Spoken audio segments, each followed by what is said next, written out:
بۆ پێداچوونەوەی ساڵێک بەسەرباری ئەمنی عێراقی و کەم و کوڕیەکانی خالد عوبەیدی وەزیری بەرگری عێراقی لە کۆنگرێکی ڕۆژنامەوانیدا بۆ میدیا عێراقیەکان و نێودەوڵەتی لە وەزارەتی بەرگری عێراقی کۆنگرێکی ڕۆژنامەوانی بەست لە پێشەچیدا باسی پڕچەکردنی عێراقی کرد. ئەمەی دێڵێم زانیارێکی گرنگە بڕی ئەو چەک و تەقەمەنی لە ماوەی ئەم ساڵدا وەزارەتی بەرگری کڕیوێتی لە 600 میلیۆن دلار تێناپەڕێت بەڵام بڕی ئەم خەرجیانە لە ساڵانی ڕابردوودا بە ملیارە دلار بووە. پشت بەخوا قۆناغێکی گرنگی لە ساڵی 2016دا پێدەگوزارێنین ئەگەر سوپای عێراقی لەسەر بنچینەیەکی دروستدا بمەزرایە و لەگەڵ ئاستەنگەکانی هەنووکەدا بگونجایە و استراتیژ و بیر و باوڕ و ڕوانگەیەکی هەبوایە ئەوانە دەگەیشتینە ئەم بارودۆخەی ئەمڕۆ. سەبارەت بە دۆسەی پێشمەرگە عوبەیدی لەم کۆنگرەیەدا بە شانازیەوە باسی پێشمەرگەی کرد.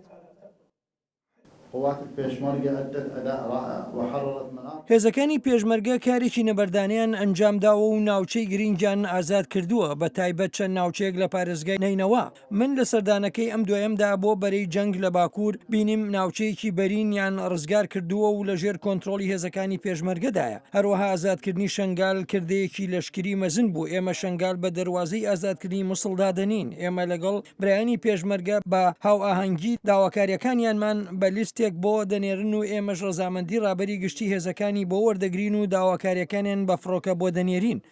فڕۆکەمان لە هەولێر هەن و پشتیوانی ئاسمانی زۆر پێشکەش بە هێزەکانی پێشمەرگە دەکەن. جاتکایە هەوڵی دووبەرەکی لە نێوان ئێمە و هێزەکانی پێشمەرگە مەدەن. پێشمەرگە بەشێکە لە هێزی ئاسایشی عێراقی و جێی مشتومڕ نییە. ئەوەی پێشمەرگە کردوێتی سەرکەوتنی مەزن و ئێمە وەک سوپای عێراقی شانازی پێوە دەکەین.